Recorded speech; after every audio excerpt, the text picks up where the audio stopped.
This episode is brought to you by Twizzlers. Long day, late night, feeling a little bored?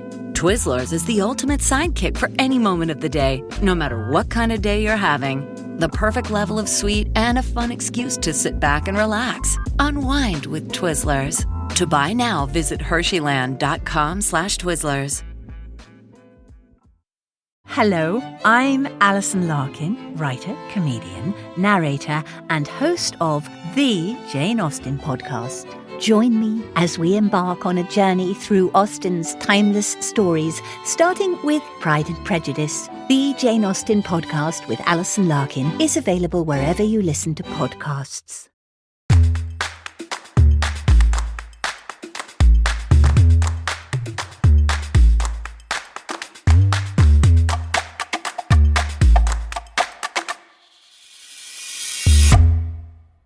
Hello world, and welcome back to another episode of Thanks for Coming In. I'm your host, Jillian Clare. Y'all, if you hear my dogs freaking out in the background of this interview, I am so sorry. We had like a plumbing issue, and so the plumbers got here literally in the middle of the interview.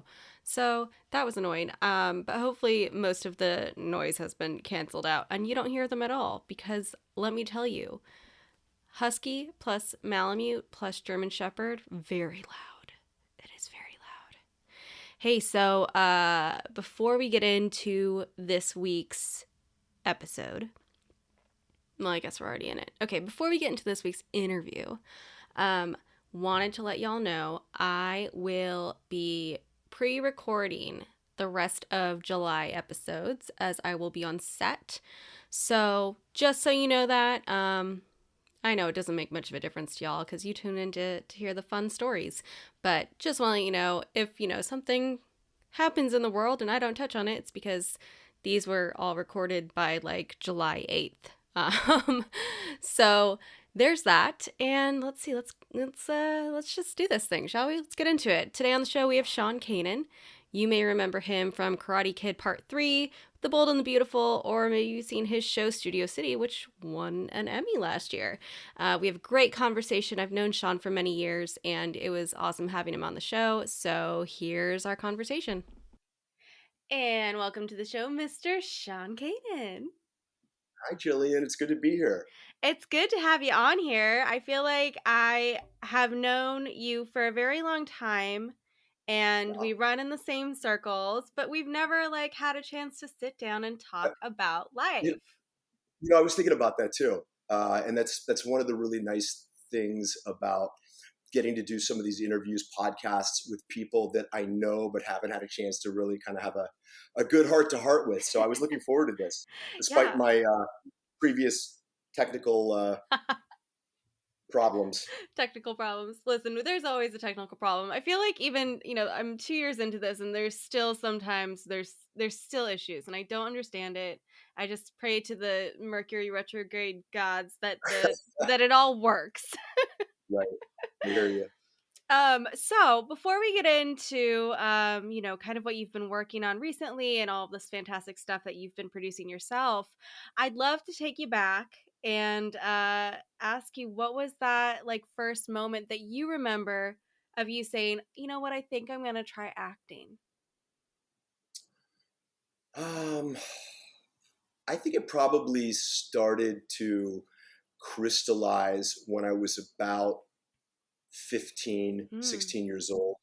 I had started out doing some catalog modeling when I was a kid, when I was in high school, which is not nearly as glamorous as it sounds, but it beat the hell out of working at McDonald's. And I did that too for about 2 weeks until I got fired. This is a true story. So when you work at McDonald's, there's a process to everything.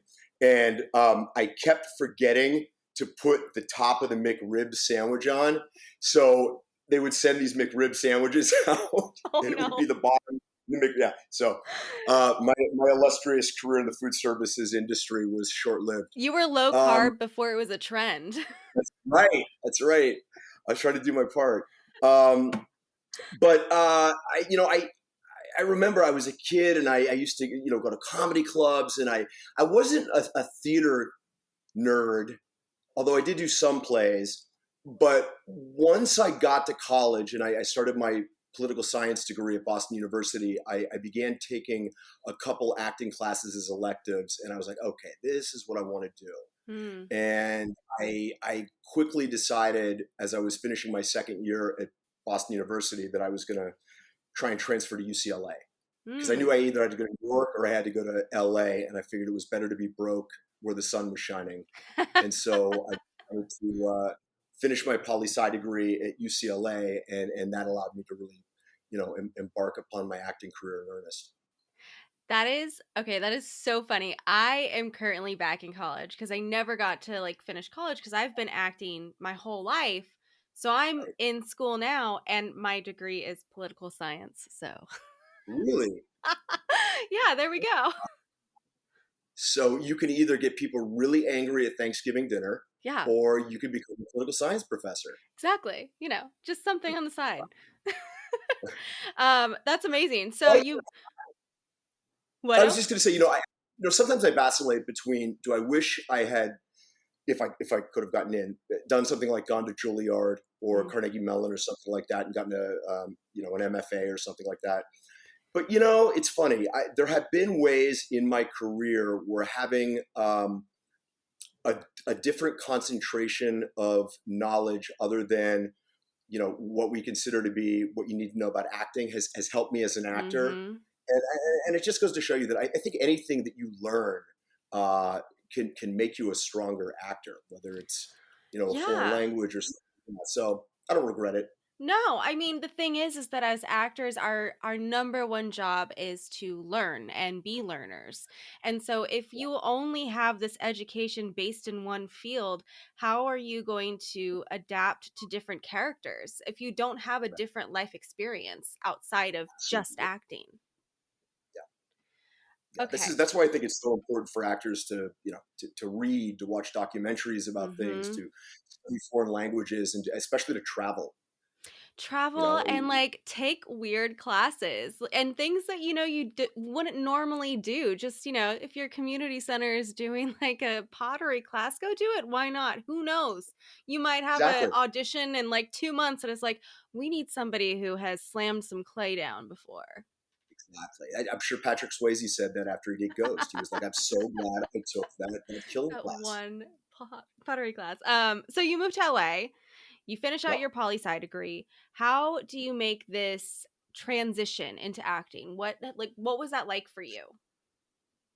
Well, it wasn't really a transition. I mean, I really was pursuing my acting career the whole time that I was going to school. What's going on here? Well, Michelle, hold on. There's some weird thing popping up. Oh. Do you see anything on your screen? No. If it doesn't bother you. I don't see anything. Yeah, so I got into a really good acting class. I started studying with Ivana Chubbuck and later Roy London. Love her. And she was great. And it was an extraordinary experience being in both of their classes because there's so many people that are, now famous working actors. And it was a very exciting, electric, kinetic class to be in. It was one of probably, 3 or 4 classes that was kind of the class to be in back in the late 80s. Yeah. And, I was relentless. I mean, I had no connections in the business. I didn't know a whole lot about it, but I was just very naive. And I think that naivete gave me the confidence to knock on a lot of doors that maybe I wouldn't have the confidence to knock on now. Yeah, well, I think too, and correct me if I'm wrong, I get the feeling, because even when I was younger, there's a bit more of a hustle to it. Now you can like post an Instagram post and it's like, oh, well, I'm doing my part for the day of keeping my career up, or I'm doing whatever. But back then it was like, I'm literally going to go to CBS Radford and drop off my headshot so that somebody sees me. Exactly. And the thing that I think a lot of actors now take for granted, I mean, first of all, it's amazing that we can do these things through Zoom and we can self-tape, right? But I mean, moving to Los Angeles from Boston and not really, it's an expansive city and there was no nav system. You had to use this thing called the Thomas Brothers guide, where you were literally using coordinates and Literally, figuring I out need to get a Q2. Okay, I got it. abject frustration that would sometimes happen in the car when you're late for an audition and lost was just crazy making, right? I know. And so, fortunately, that's not something that actors have to deal with now. I completely lost my train of thought between It's uh, okay. between the COVID, the fire engine, and the Thomas All Brothers the guys. things that it got a little. Yes. That's all right. Well, we were talking about you hit the ground running when you came out here, and you were doing the grind and doing Yeah. the hustle. So what was the first payoff for you? Like the first thing that you booked where you were like, oh dang, okay, I'm on the right track. Here I go. Well, the first thing I booked and the first thing that told me I was on the right track were two different things in my career.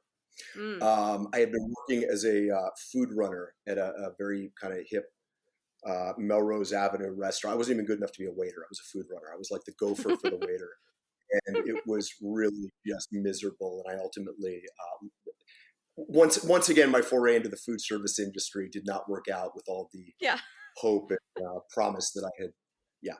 So about 2 weeks later, I wound up getting a lead role in my first professional project ever. It was a horrendous horror film. Um, yeah. But shortly after that, I did wind up getting a guest star role on a show on Fox.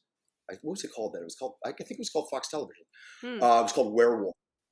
And that was like a legit role.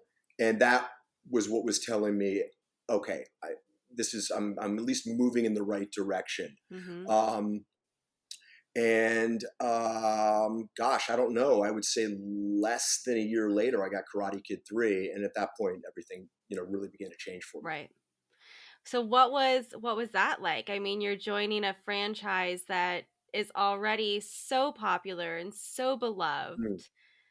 Mm. Was there a sort of pressure with that? No, there wasn't a sort of pressure. There was tremendous pressure. Yeah.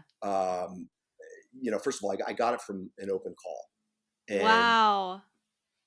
if you know anything about the business, which I know you do, but an open call is generally a publicity stunt. I mean, Yeah. it's this third installment of the franchise. They basically opened the doors and said anyone who wants to audition for the role of Mike Barnes can do it, and 1,500, maybe 2,000 people showed up. They saw like 10,000 people for the Oh my role between God. the actual casting director and the open call.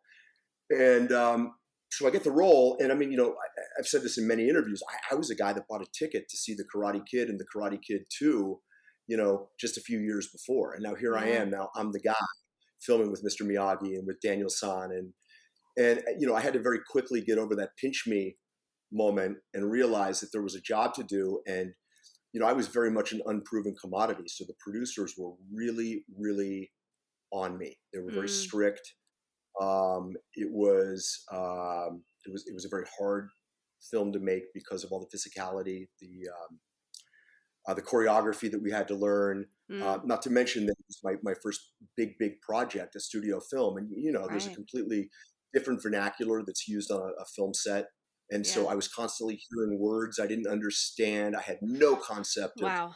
lenses, camera angle, anything like that, lighting, finding my light. I mean, so I had to learn everything on the fly, and it was difficult. And there was a learning curve. But by the end of the film, they felt that I delivered what they wanted. But they didn't let me know that until the very, very end, because I don't think they were sure of it until we shot the final climactic tournament scene at the All Valley tournament. And that's really when the director, John Avildsen, who won the Academy Award for Rocky and directed the other Karate Kid films, he turned me loose. He really let me ad lib, and the majority of all of my dialogue, pretty much everything, was strongly ad libbed. Wow. And I don't know where it came from, but it was there, and so it worked. Yeah, well, I mean, I think especially when you're on a film set, you've lived in this character for a while. And so when you've Yeah. gotten to that point, it's almost easy to say, I know what he's going to say. I know what he's thinking. I know how to do this. Right. Yeah. I mean, I was training in martial arts every day. Wild. The production really made a concerted effort to keep me and Ralph Macchio separated. I very much wanted to be his friend. And they did that because they did not want us to develop any kind of friendship. Yeah, they didn't want that chemistry on screen. Right. And so I think actually in retrospect, they were wise to do that. Wow. Yeah, and I was this young 21-year-old kid full of piss and vinegar, and what I certainly lacked in acting experience, I had that sort of youthful exuberance and probably arrogance, and it tied into the character. It's good to be naive sometimes. It is. Right? It's very good. Wow, that's wild. I mean, what a crazy franchise to join at such a young age too. I mean, my God, the pressure. I can't imagine that, because it's so much, and people really don't realize it. They don't realize that when you're joining a franchise that's, very successful, they get excited for you, but they don't realize that it's like, no, this is, these people think of these things in like life or death situations, and we know it's not, but those producers, they think that way. And that's terrifying. Yeah, it is. But you know what? In retrospect, there's no better experience than, look, acting class is important. It's very important. And doing plays is fantastic. But if you want to work in films or television, working on, a studio film for 5 months, you're going to learn something or you're going to get fired. Yeah. And I learned a tremendous amount that was, able to help me grow a little more as an actor and make me a little more prepared for the next job, and savvier about the business of acting. They sent me on a 12-city publicity tour because Ralph and Pat didn't want to do it. They'd done it, right? Right. And so imagine going to 12 different cities, and I've got to deal with the press in each one. And I learned how to deal with the press. I learned how to, speak in sound bites, how to be concise, how to know what to say, what not to say. And it was like, it was an amazing education, which has served me so well later in life, because, actors have to be able to be their best press agent. You know what I mean? They really have to be savvy about that stuff, but no one really tells you how to do it. I was fortunate that I was thrown to the lions, and I learned. Yeah. Well, and fortunate too in the fact that it was, in an age where we did not have TikTok, where they could replay your one mess up, or, it didn't end up on YouTube saying like, oh, Sean Kanan said this on the red carpet. It's like, that kind of stuff today is terrifying to me, because that stuff just lives forever, and it's out there. And it's like, there's so many people who they just freak out over like one comment. And obviously there are comments to freak out about, but there's other things where you just misspeak. We live in a society where people are way too frequently looking for reasons to be offended. Yeah. And if you look for a reason to be offended, you're going to find it. And there's this thing called Hanlon's razor, and I'm probably going to screw it up, but it basically says never attribute to malice what you can attribute to ignorance or stupidity. Wow. In other words, a lot of times people say stuff and they're not trying to be maliciously thoughtless. Sometimes people just say dumb stuff, and I don't think that really merits eradicating them as human beings. Yeah. Look, there are certainly things where people deserve to be canceled and all of that stuff, but I think we need to take a collective big breath and treat each other with some more compassion and understanding. I agree. You can shop from anywhere, doing pretty much anything. You might shop while working, eating, or even listening to this podcast. And however you shop, we all know and love the thrill of the hunt. But do you also know how to get the thrill of the best deals? Because Rakuten shoppers do. With Rakuten, they get the deals they love with the most savings and cash back. And you can get it too. Start getting cash back at your favorite stores like Sephora, Nike, and even Expedia if you're looking to get some travel in. And getting cash back doesn't mean you have to miss out on sales, because those can just be stacked right on top. It's easy to use and based on a simple idea. Stores pay Rakuten for sending them shoppers, and Rakuten shares the money with you as cash back through PayPal or check. Download the free Rakuten app and never miss a deal. Or go to Rakuten.com to start getting the most bang for your buck. That's Rakuten.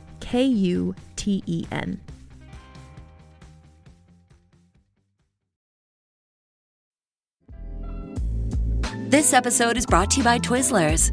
Long day, late night, feeling a little bored?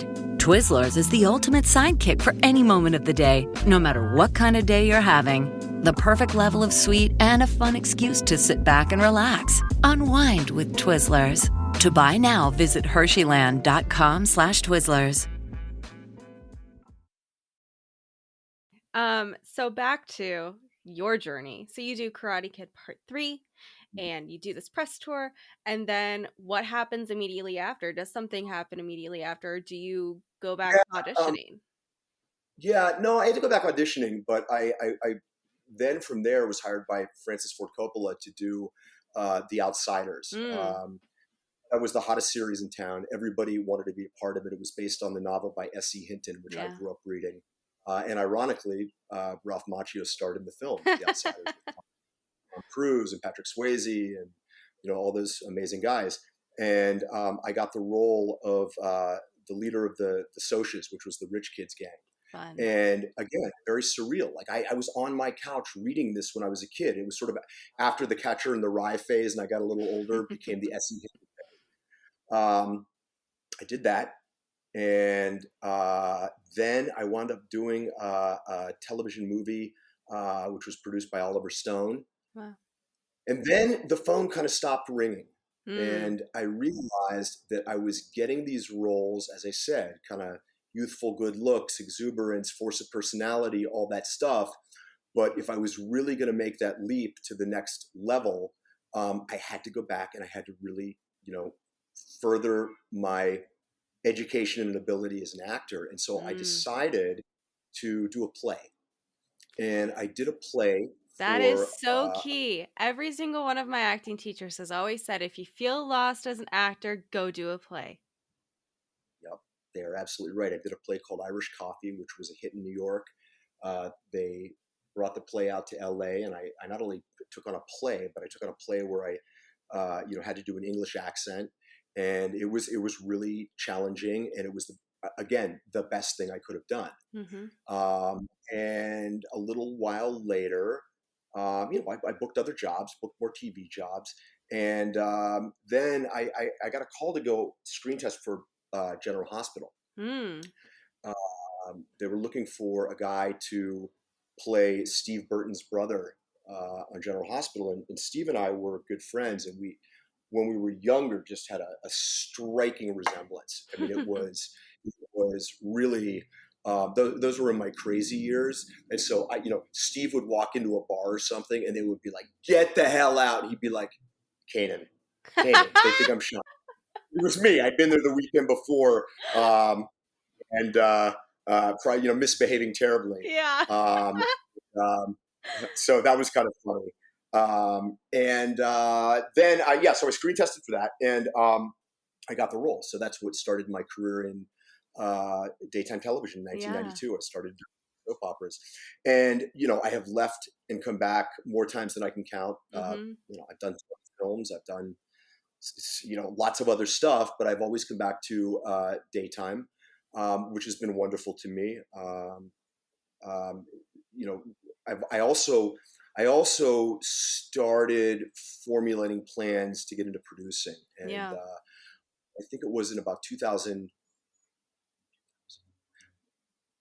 I produced my first thing in about 1994, which was a 30-minute short, which did very well. 94. Okay, you have to talk me through this, because you have to talk me through like the sound mixing of a film, like a real film on film, not on a computer. Like, tell me everything. As a producer, how was that? It was amazing. And again, it was an absolute learning curve. I mean, made lots of mistakes, learned lots of things. Yeah. I was lucky to have enlisted some very smart people for post, who guided me through the process. And I learned a whole lot. And I think I really fell in love with film there, because fell in love with film in the sense of emulsified film, as opposed to what we do now, which is largely digital. Yeah. Because I went through the whole process, and I was very proud of it. It was called Oasis Cafe, Oh. and years later I produced my first feature film, which was called March, and I did that with my best friend from my hometown in Pennsylvania, Oh. and I played the lead role. And then later I wrote a film called Chasing Holden, which Lionsgate distributed, and that was it was a small film. It was a couple $1 million film, but I mean I was moving up into bigger projects, Yeah. and I did most of those while I was working on one soap or the other. And I've continued doing that. I mean, obviously Studio City, and, my writing and producing has always been important to me. And I've always felt that as an actor, if you really want to achieve any kind of success, it's so hard. And the odds are sort of stacked against most people that you're just going to kind of have a straight vertical trajectory in your career, and that you're not going to have, points where things have cooled down. But if you can be a multi-pronged performer, Yeah. with producing and with writing and acting, one might be firing when the other isn't. Yeah. And so you're sort of like doing this, you know what I mean? You're doing, what is that called? Like a double punch or something? Yeah. I That don't was, know. I mean, A little climbing. I don't know. Yeah, yeah, no, it's true, especially now. Like there's so many different ways to be a multi-hyphenate creator now. You can have a podcast, you can be directing, you can be writing, you can be producing, acting, be a musician. Like there's so many things that you can be doing, and all of it is going to help the other thing. All of it absolutely. accumulates, and all of it becomes something larger. It accumulates, and it's interconnected too. Yeah, it's totally interconnected, and I think you're right on that right track where, it's so cool that you realized it at a time that was really ahead of everybody else, where you Yes, said, I I was. can do everything.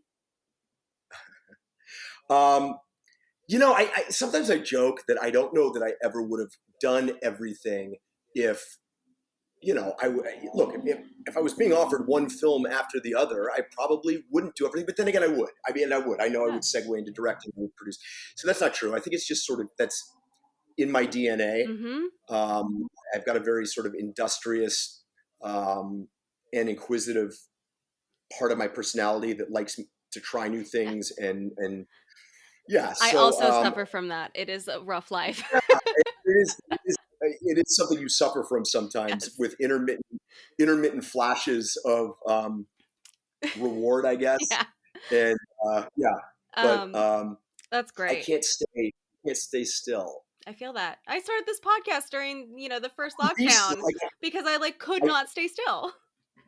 I can be still. Like I have learned how to still myself, which is very important Mm, philosophically yeah. and spiritually.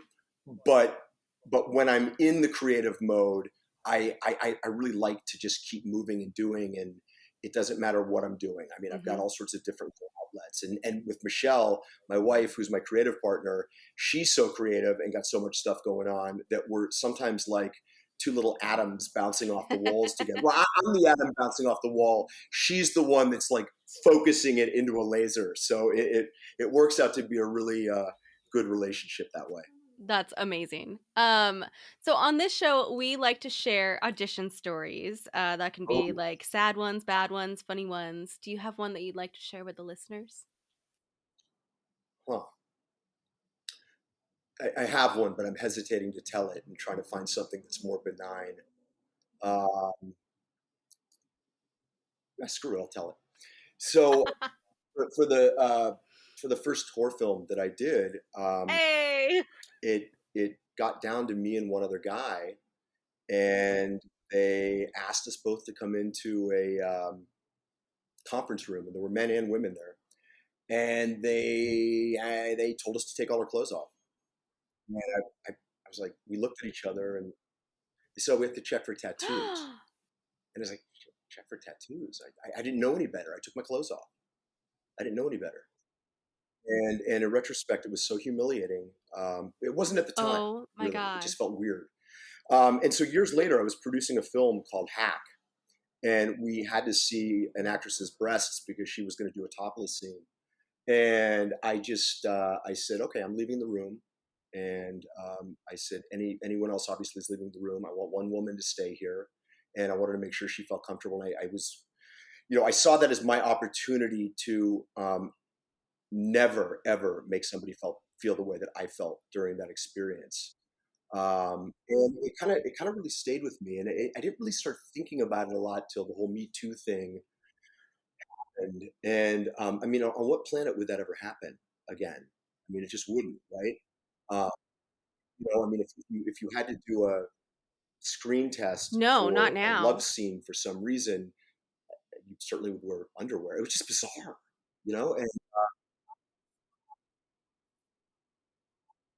Yeah, I I, mean, we have so many different I things, didn't know to especially call within the SAG. union, that I didn't know protect us anything. against that Um, type of stuff. and yeah, so that happened. But I'm a firm believer in attaching positive stories to things so that they empower Wow. you. And this, the story I attached is that, this was a lesson that taught me that I would never want anyone else to feel like that. And as a producer myself, to do my absolute best to ensure that never happens.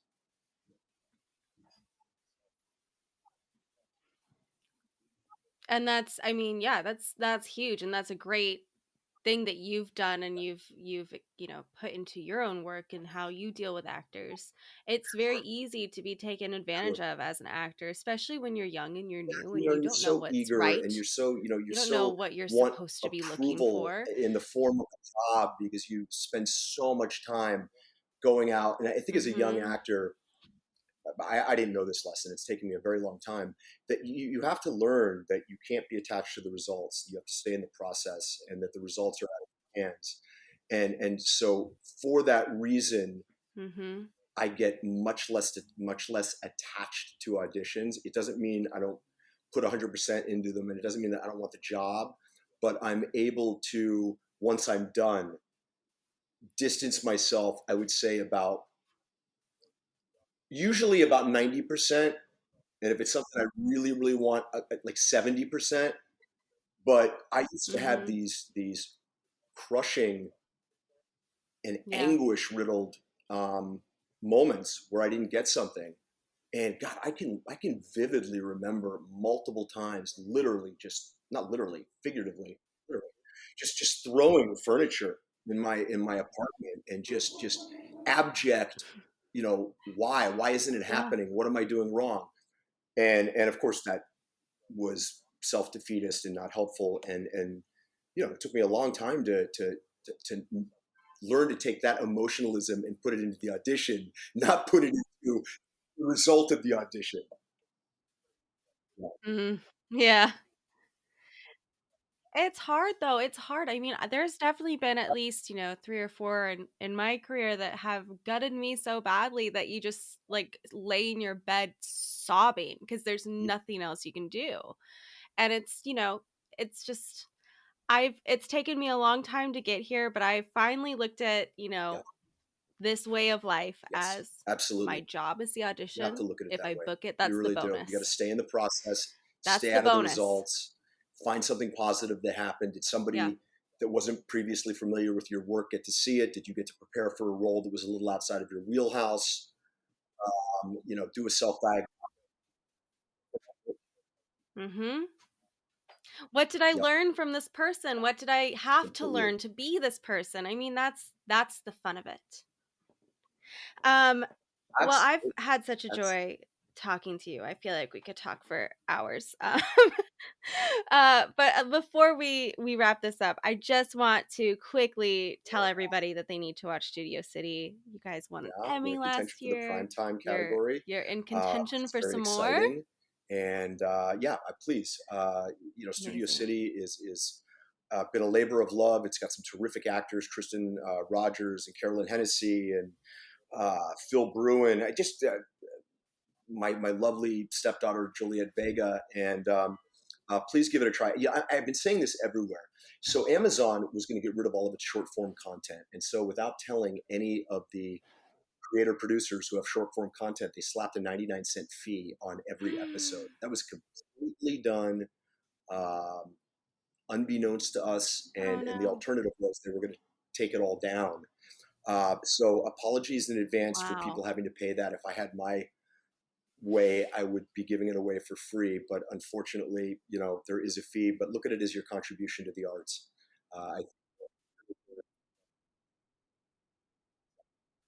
I was going to say, you know what? That's a contribution to indie filmmaking, and it's best of luck with your career. Take it as too. that. I've really enjoyed watching your success over the years, and I look forward to the chance where we'll have an opportunity to work together again. And yeah. We didn't really work crossover, together, yeah, because we did Acting Dead, but I don't think we were in any scenes together.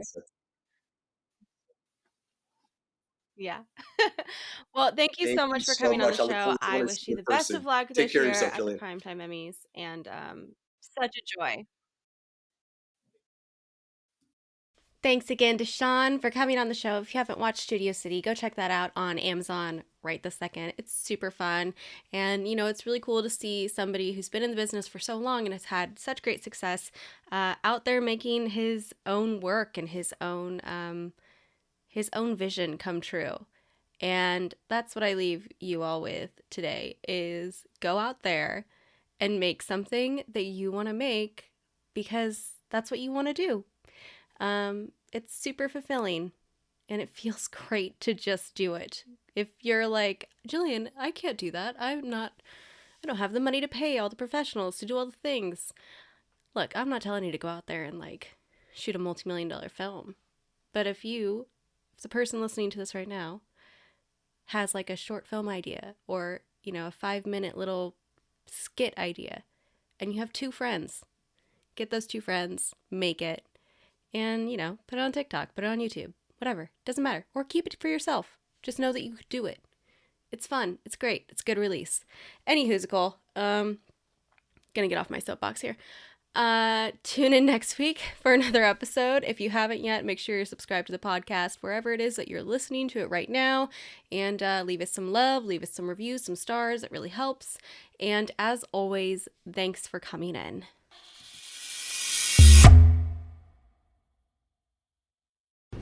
Talmor, Sheshin Marachi. Talmor is my home. My family have worked the land for generations. My gran says the island does not belong to us, but we belong to the island. And we must be ready, for a great evil is coming, and death follows with it. Listen and subscribe to the latest season of Undertow, The Harrowing, a Storyglass production presented by Realm, available wherever you get your podcasts. Hi, I'm Alexis Ohanian. You may know me as one of the co-founders of Reddit, but more recently, a large part of my identity is being a father to my 2 wonderful daughters. In my podcast, Business Dad, I'm hoping to open up the conversation about balancing careers and family. The one thing I constantly hear successful people say, without fail, is that they wish they'd spent more time with their kids. That's time no one can get back. So I decided to create Business Dad, to engage in the conversation about how we're spending our time now, providing a forum for successful dads to share their joys and challenges of being a working parent. You'll get to hear from a wide range of business dads, from Rainn Wilson and Guy Raz to Todd Carmichael and Shane Battier. And while this podcast will talk about business and will definitely be featuring dads, I think everyone can learn something from these incredible conversations as we unpack the expectations we all have about careers, relationships, and ourselves. Business Dad is available now, so be sure to listen and subscribe wherever you get your podcasts.